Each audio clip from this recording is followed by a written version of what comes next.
Hello, and welcome to our course, Build Your Professional ePortfolio in English. I'm Karen Peterson, and I'll be working with you over the next several weeks to help you learn English and create your professional ePortfolio so that you can successfully market yourself online. We are going to learn about the various parts of ePortfolios and how to use the appropriate language to go along with it. Before we start, what is an ePortfolio, and why would you need one? An ePortfolio is an electronic web-based collection of your work that shows what you've learned and what you've accomplished. It could be in the form of a website or a blog and will need to clearly show who you are as a professional. Many universities in the United States are now promoting their students to have an ePortfolio created before they graduate. And according to Forbes, almost 60% of all people that do the hiring for their company are more impressed by a potential employee's personal website than any other form of branding. Just 7%, however, have their own site.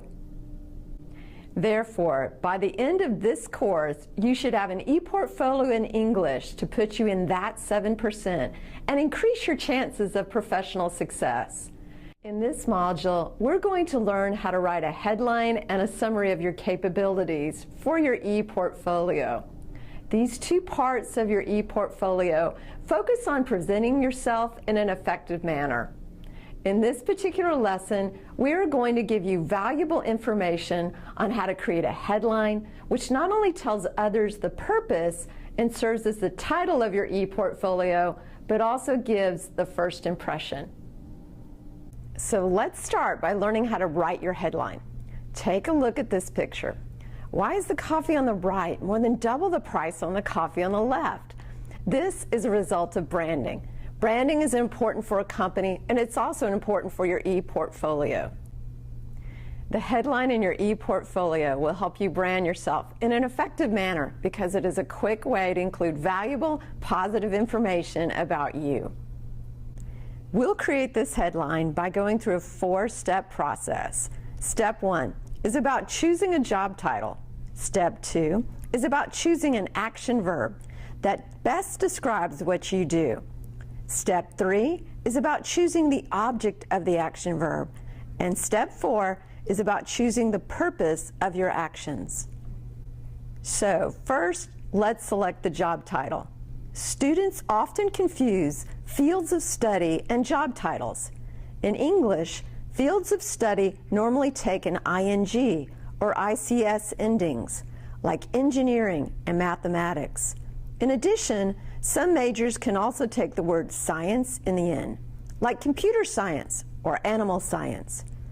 However, job titles normally take IAN, ANT, ER, or IST endings, like in mathematician, consultant, engineer, or biologist.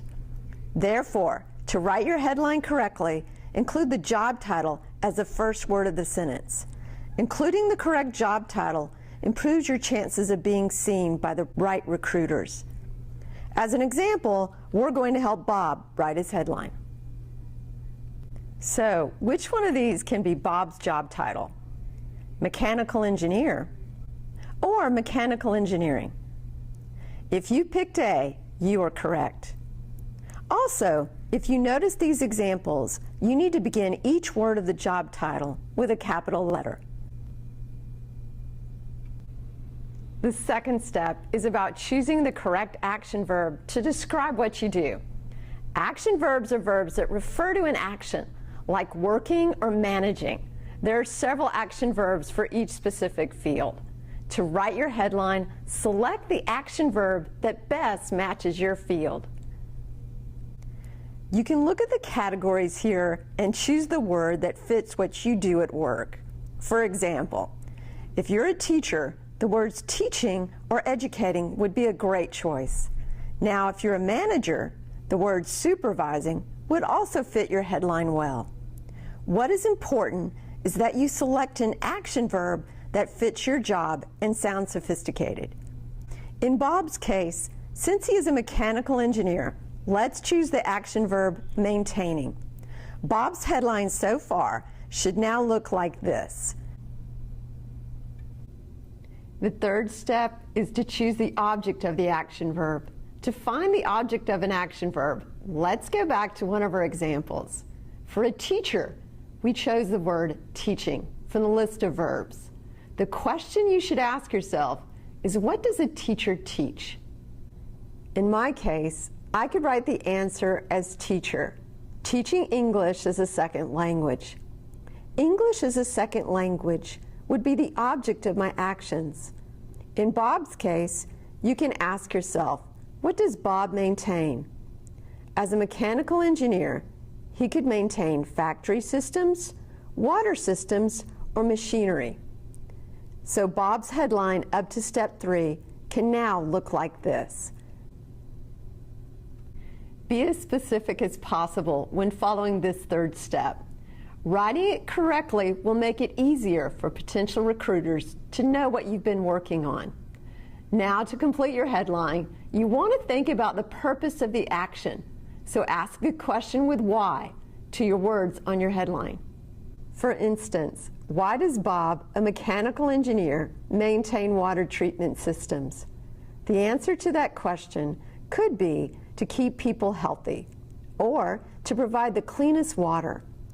In my case, the reason why I teach English as a second language is to help international students. Let's think together about the next example. We have a marketing manager who supervises ad campaigns. Try to complete this headline with the best purpose.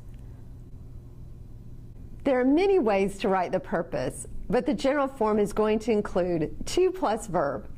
This final step of writing the purpose at the end of your headlines is a great way to market yourself. It shows that you're a committed and a reliable professional. So now Bob's full headline should look like this. We now have reached the end of our lesson. In this lesson, we've learned how to write an effective headline for your ePortfolio. Your headline should now include the job title, an action verb describing what you do, an object for the action verb, and the purpose. In resources, you'll find practical information on how to choose an ePortfolio site and a list of job titles.